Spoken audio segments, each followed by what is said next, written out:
Well, we'll go ahead and get started. We'll call to order the Surface Transportation Committee meeting for Tuesday, February 7th at approximately 9:02 a.m. We'll stand for the Pledge of Allegiance, please. Pledge allegiance to the flag of the United States of America and to the republic for which it stands, one nation, under God, indivisible, with liberty and justice for all.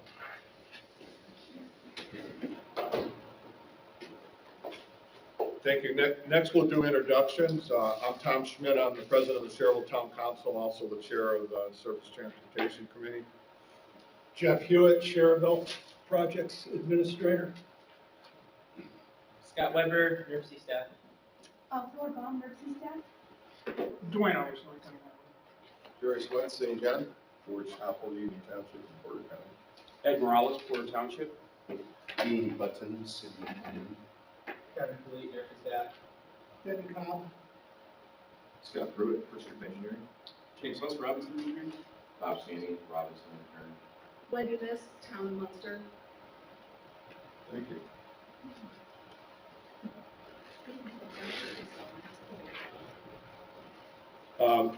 I've been advised there's been no one signed in for public comment. Next item on the agenda is public comment for agenda items. No one's apparently signed in for that.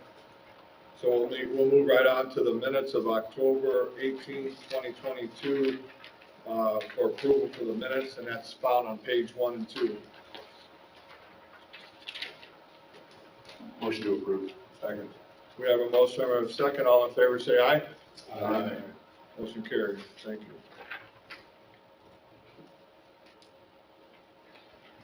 Next on the agenda is item 4 is NERC's notice of funding availability, new roadways and roadway modification applications. That will be found on page 3 to 5. Actions requested to recommend to send this to the Technical Planning Committee. I'll turn it over to Scott.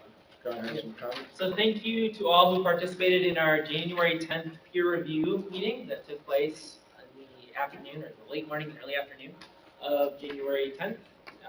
Very grateful for everybody's time in helping us all score these various projects, from new roadways projects to the roadway modifications projects, and then they're also included in this batch 2 miscellaneous projects that are mainly environmental but kind of touch on some of the surface transportation of the Cedar Lake 133rd Avenue road raising project, as well as the Lake County Kennedy Avenue Bridge replacement, which are seeking PROTECT, which is an environmental class of funds. So we evaluated these 28 projects on January 10th. So we're very grateful for everybody's time in that. In your packets, you can see, and I apologize for the small print. If anybody does have any questions about wanting to go over any of these projects or enlarging the funds on any of them, I'd be happy to try to accommodate that. But as you can see, there are columns for the last column that there's currently a score is for the peer review score that we came up with on January 10th. Then there's a blank column right now for this committee, the Surface Transportation Committee score. The action that we would be seeking today would be to recommend that the peer review scores be carried over into the Surface Transportation Committee score for the Technical Planning Committee, which will meet on February 28th. So I'd be happy to entertain any questions that anybody has. Scott. Okay. Yes. So Hammond is tied for second place with the project for Valpo. Is there any, is there any separation, or are they going to be treated equally as we move forward for projects that have the same score? So at least at this point, this committee can try to make that determination, or that can be deferred to the Technical Planning Committee on February 28th. We can look at some of the specifics about the funding amounts that are sought, as well as the years that these projects could potentially be slotted into. Okay. Question. Dean, what number are you looking at, Dean? So it would be row numbers under roadway modification, so it's really the second page of the group. Row number 13 compared to row number 25. They both scored 79. So I'm not sure how, not knowing what the funding available is for project categories, I'm not sure if it's appropriate for this committee to review and discuss those projects. I haven't, I mean, Crown Point has two that, you know, they both score the same, and they're both ranked number 2 in the applicant's priority, so I don't know what to say. I guess one's a phase 1 and phase 2. And I haven't compared the rest of them to see whether or not there are any other types for that are eligible, but one would think that those that score the highest that are the same score probably need some, you know, ranking of priority, I would say. So we can, if you want, I can pull that spreadsheet up and I can look, we can actually unhide the funding amount itself. Those are hidden in your agenda packets because for the purposes of being able to read the font. Yeah, no hard feelings at all. And I think our project would likely need to be phased because it is a significant project. And I don't know what Valpo's project looks like, so. In that case, I know that that project is a legacy project. The Valparaiso project? Yeah, around the early 25 project is. That's the, it's not the Lincoln project. The State Road 130 and 400 roundabout, is that the one you're referring to, like 70? Yeah, that's a legacy project. Yeah, they got PE funds. Okay. Oh, I see. And they're using CMAQ money, which, as I recall, there was some need to find homes for those funds available. I'm sorry, CMAQ, because they got right, CMAQ. Has T-RAC weighed in at all on any of the projects and prioritizing? So I've been advised that T-ROC is not going to make any decision-making, at least from this point forward for the project selection. They are in charge of deciding the total funding amounts for all of the projects, and then it's these topical committees, and then ultimately the technical planning committee that will make the decisions about the project selection. Yes?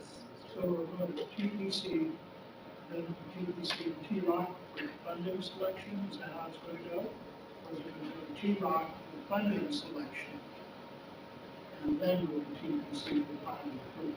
I don't think T-ROC is going to play any more deciding role from this point forward in this NOFA process. They are in charge of kind of overseeing the, if there's a project that gets slotted out through the local quarterly meeting process, then there's updates at T-ROC, but in terms of deciding the project selection for the TIP, Transportation Improvement Program, T-ROC doesn't play a deciding role in that. So the TPC will be the one deciding which project gets funded? Yes, TPC on February 28th will be the deciding role in actually going through the spreadsheet and plugging in projects. But in terms of funding buckets of projects, right, we have this funding categories, so I don't know what that term is, but so much money goes to multi-use trails, so much money goes to roadway modifications. That amount, I would think, would go to QDOT. They don't actually select the projects, but buckets of money as they're distributed go through that. Yeah, I mean, they do play more of a role there. It's kind of a combination between T-ROC and TPC in terms of, TPC kind of decides on the policy behind which buckets are eligible for which project types, but T-ROC kind of determines how much funding is available for each of those. Just a question, real quick. Sorry for interrupting or repeating something someone else already asked. What about projects that are non-highway but apply for highway funding, like CMAQ? Where are they being reviewed? So my understanding is that if you're talking about like transit, since transit doesn't have a like a public topical committee. Right. It just kind of goes directly to the TPC, at least for now. Okay. That's kind of the way that we're set up until we have maybe perhaps a different system at some point. But we're happy to, T-Rob would kind of decide like how much is eligible to be kind of flexed over, I guess. But ultimately, the TPC will make a decision about the project. Okay, and there's no, I don't think there's a roundtable scheduled in February. Correct me if I'm wrong, Kevin? Yeah. So we won't know anything until TPC is done. Not that I. No, I think we all have to keep in mind too that back right around Thanksgiving, we went through a huge exercise with T-Rock on trying to get projects funded based on the inflation that's occurred over the past 18 to 24 months. And if I remember right, and please somebody correct me if I'm wrong, we got fiscal 23 balanced. We got fiscal 24 balanced. We were left with like a $3.8 million deficit in fiscal 25 and a $12 million deficit in fiscal 26. So T-Rock's input on what we actually have available is going to be huge in what projects get selected in this NOFA. Fair statement. Anybody want to add or comment? Agreed. I think you're spot on, Jeff.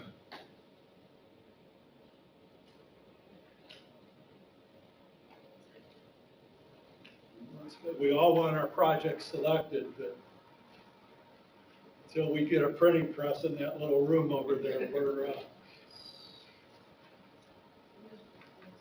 So you do make a good point as far as that question about those two projects that were tied. They are seeking different funding sources, and in fact, the Valparaiso project is already tied to that CMAQ funding source, so it probably would not end up directly competing with the other project.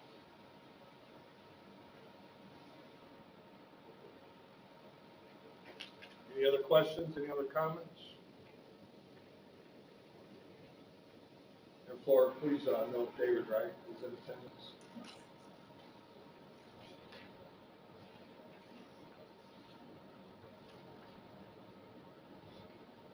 So at this stage, you're looking for sort of a agreement by this body that the scores determined in the February, January. the previous meeting. Sorry, should be carried over and reflect this body's suggested scoring for TBC. I believe that's correct. Well, I'll make a motion that peer review scores as they stand, be the scores that the Surface Transportation Committee submits to the TPC as shown on the format. We have a motion and a second. All in favor, say aye. Aye. Any opposed? None opposed. Carries. Okay, thank you. And TPC meeting that will handle this is on what date? Tuesday, February 28th at 10 a.m. in this room. 3 weeks from today. February 28th at 10 a.m. T-Rock meetings next week, I believe that's I believe it's a week from today. 9 a.m. the late quarter bid. Correct. A week from today, 9 a.m. in this room. For T-Rock. That's the 14th? Yes. Okay, thank you. Next item is item 5 is staff updates. This is opportunity for emergency staff to provide relevant updates. The first update is the 2022 fourth quarter safety and travel reliability and congestion update. Scott? Thank you, Mr. Chair. So I will briefly give this committee some updates Unfortunately, when it comes to the crash, the safety side of the update, we had a glitch with the data source used for this, and so we were not able to obtain the metrics for this. So I sincerely apologize for that we won't be able to go into details about the fourth quarter crash update. But rest assured, we are rectifying that with the data providers, and we will be able to update this committee in April, if not before that at some other committee or opportunity. So if anybody has any questions about that, I can talk about that later. But I'll go ahead and get into the second part of the update that you mentioned, is the travel time reliability, truck travel time reliability, and congestion update. So for this, we're looking at, I called it the fourth quarter, but we're really looking at the full calendar year 2022 and how we performed as a region. And I apologize, the black font is a little bit hard to read inside those bars, but basically what you're looking at is that we set a target for 92.8% reliability on the interstate system throughout the year in 2022. And the only month of the year that we actually met that reliability target was the month of January, where we were 99.9% reliable on the interstate system. This is calculated by the 80th percentile travel time divided by the median or 50th percentile travel time on the interstates. And for the most part, we were pretty close to hitting the target throughout the year. In fact, in November, we were really close. We were at 92.4% in that fourth quarter, but a little bit short of the 92.8%. Clearly, the midsummer months were the least reliable, where there was probably the most road work going on out there, as well as just a lot of recreational and holiday travel occurring. But keep in mind that even though we say that the target is 92.8%, that is technically a statewide target, so we know that our region kind of underperforms the state as a whole, because the state as a whole has a lot more rural areas as well that are more reliable. So it's really just Indianapolis and Northwest Indiana that experience the greatest unreliability in travel.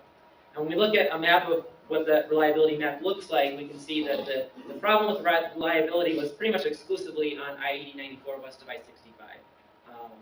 Primarily, as you can see, westbound appeared to be a little bit worse than eastbound in general, because of perhaps the construction patterns that were out there in the field earlier in the year, early last year.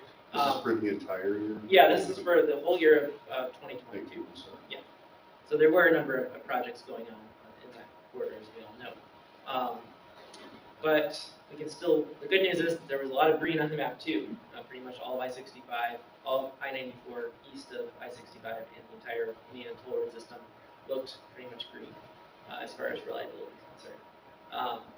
And then we're looking at the reliability on the non-interstate national highway system. We set a target statewide of 89.8%. We actually met that target every month of the year except for November. I don't know what was happening in November, but clearly it was an anomaly. Only 77.8% reliability, but every other month we were well above our target there of 89.8%. And again, this is calculated with the 80th percentile travel time divided by the 50th percentile travel time. So based on that threshold. And then this is a map of what the non-interstate system reliability looks like. So again, we're not looking at interstates, we're looking at like major arterials on the national highway system. So US 30, US 41, Pine Avenue, State Road 49, US 421, parts of US 6, and US 35, and US 20, as we can see here. And for the most part, we see a lot of greens. We see a lot of reliability in general. We see small pockets on US 30, the state line that's yellow, the eastbound direction, and various parts of, I guess that's US 35 up in Clark County. And then a tiny bit of orange, which is the darkest color on Pine Avenue southbound, right near the Indiana Toll Road. But for the most part, the non-interstate national highway system looks good from a reliability standpoint in 2022. So that was good news for us as a region. Looking at the truck travel time reliability on the interstates, this is only calculated on the interstates. This is, instead of using the 80th percentile divided by the 50th, this is the 95th percentile divided by the 50th percentile for all trucks on the interstate system. And then in this case, it's purely that equation, so higher is worse. We set a target to be no higher than 1.30. The only month that actually was lower than 1.30, we met the target, was April every other month we saw more unreliability in terms of the traffic through our region last year.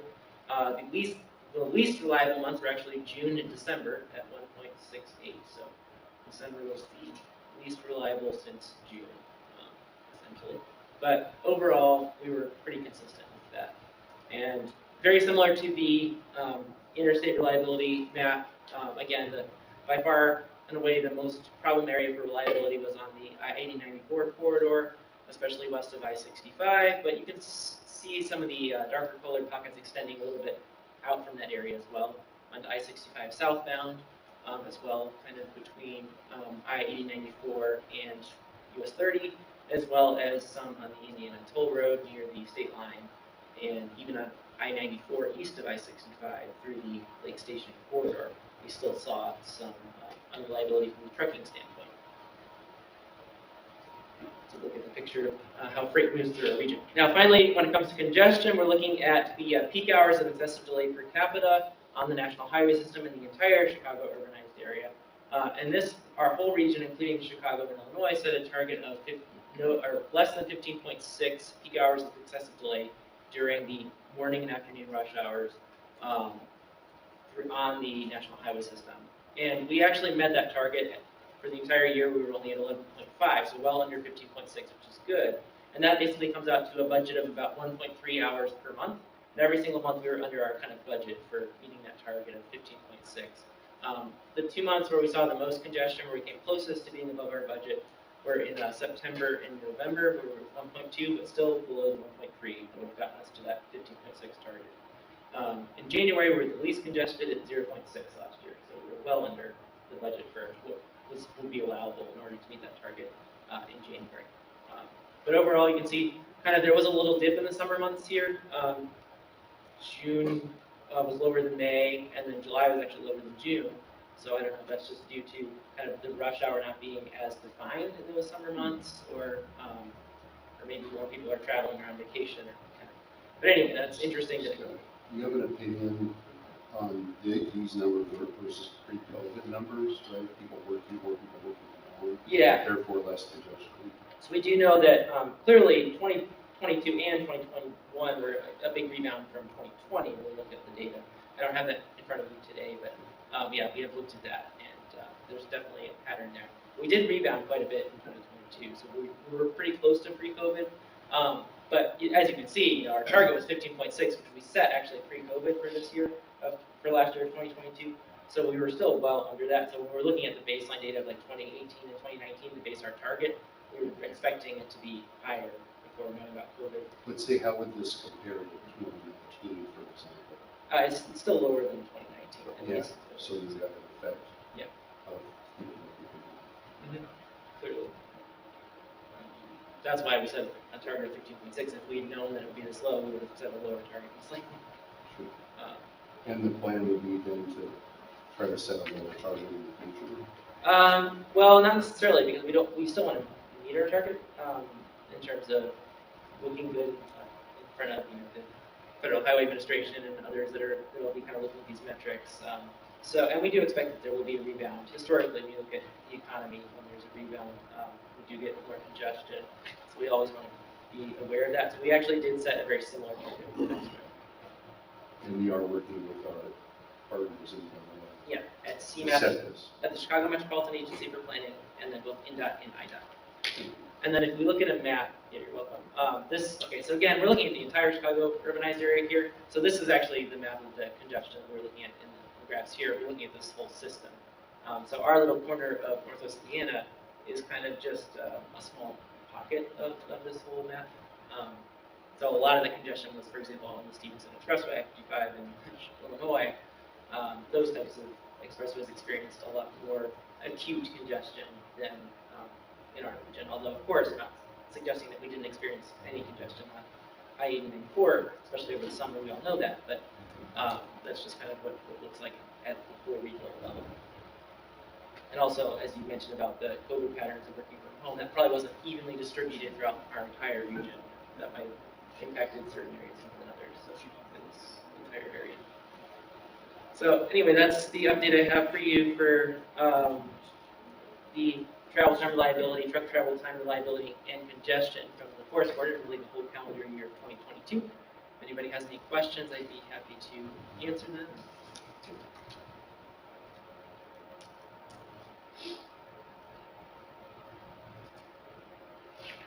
Any further questions?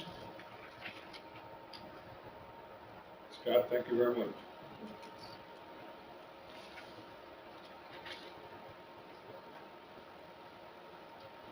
Okay, next item is there any other business? Any comments, any other business from anyone? If I need one more step update.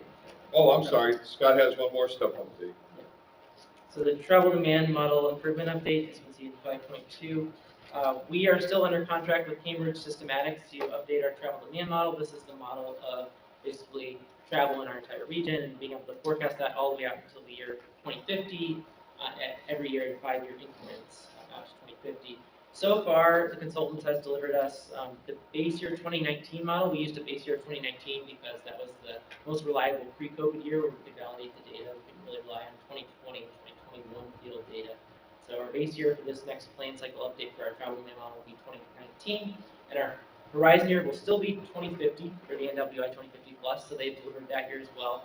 They also have delivered the year 2040, but we're still waiting on the consultants to deliver us the years 2025 and 2030 for our travel demand model. Those should be coming out within the next week or so. And after that, we'll have the full set of model years for our updated travel demand model to help all of our partners in the region, as well as fulfill some data requests and scoping future projects. So, if there are any questions about that? So are they using the actual 2019 numbers, or are they kind of discount those numbers a little bit because post-COVID is less travel? Well, so they do use the actual 2019 numbers to validate. A travel demand model is always a hypothetical model. It's based on, it's a model using various inputs, but they validate that against actual 2019 field data for the traffic counts. That's why we use 2019 as the base year. Thank you.